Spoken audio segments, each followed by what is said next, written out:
Hello, dear viewers. Today, we're discussing an in-depth journey to explore the Maqasid al-Shari'ah in Islamic economics and finance. These are the higher objectives and ethical principles that underpin the entire Islamic financial system. Maqasid al-Shari'ah is the prime objective of IEF, and it has 5 fundamental pillars. The 5 pillars of Maqasid al-Shari'ah are preventing faith, life, intellect, lineage, and property. However, nowadays, the majority of scholars consider that Maqasid al-Shari'ah is classified beyond these 5 pillars by adding terms like human dignity. Let's begin this enlightening step by step. First pillar. Preserving faith, din, is the core of Maqasid al-Shari'ah.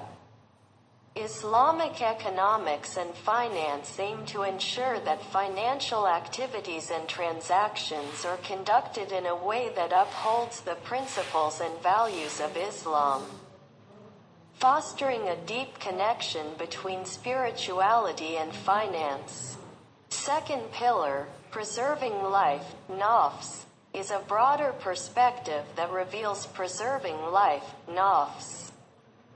This encompasses ensuring the financial system doesn't harm individuals' physical or mental well-being through exploitative or harmful practices. Third pillar is preserving intellect, AQL. Maqasid al-Shari'ah also emphasizes preserving intellect, AQL. Islamic finance promotes investments and transactions that are rooted in wisdom, knowledge, and ethical reasoning, discouraging speculative and unjust practices. Fourth pillar is preserving lineage, nasal. This is beyond transactions. Preserving lineage, nasal, holds significance. Islamic economics and finance encourage financial practices that contribute to stable family structures and communities, promoting social cohesion and the well-being of future generations. Fifth pillar is preserving property, mal, which is the central part of the Maqasid al-Shari'ah. This includes safeguarding individuals' wealth and property rights while discouraging theft, fraud, and any unethical means of acquiring wealth. Similarly, another paramount point related to Maqasid al-Shari'ah is human dignity. Human dignity is a fundamental concept that underpins many aspects of the economic and financial system. It, referred to as karama in Islamic terminology, is deeply rooted in the teachings of Islam and is considered a cornerstone of ethical economic behavior. Here's how human dignity is perceived in the context of Islamic economics and finance. 1. Equal worth and value.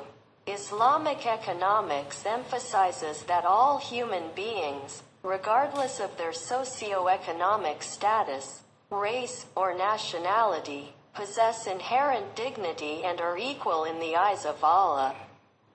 This principle underscores that no one should be exploited or treated unfairly in economic transactions.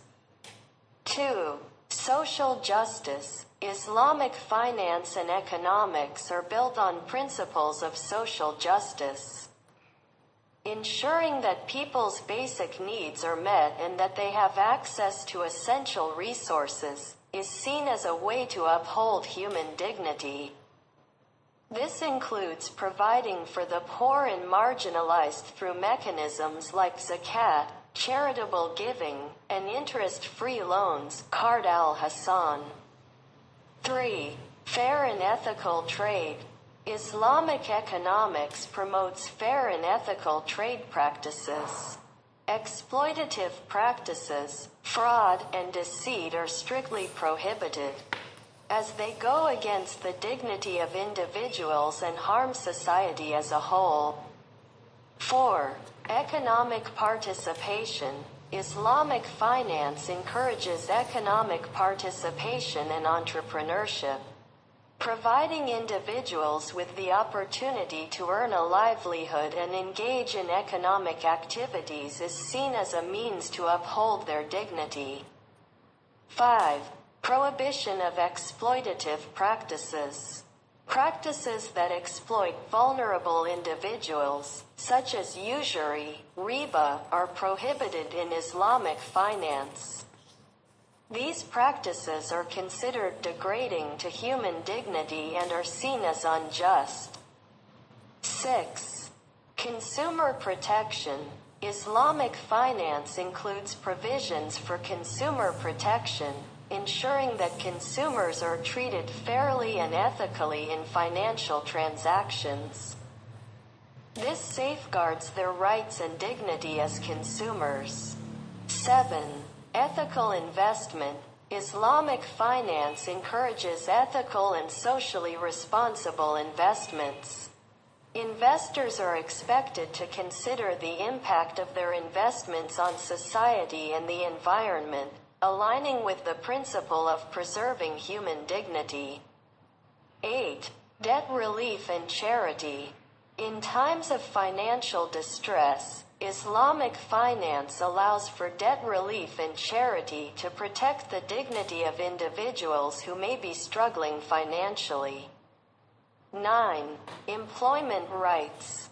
Labor rights and fair employment practices. Workers should be treated with respect and dignity, and they should receive fair compensation for their work. In essence, human dignity in Islamic economics and finance is a central ethical principle that guides economic behavior and decision-making. It promotes a financial system that respects the worth and rights of every individual, encourages ethical conduct, and strives for social justice and equity, ensuring that all members of society can live with honor and dignity. Thank you for joining me.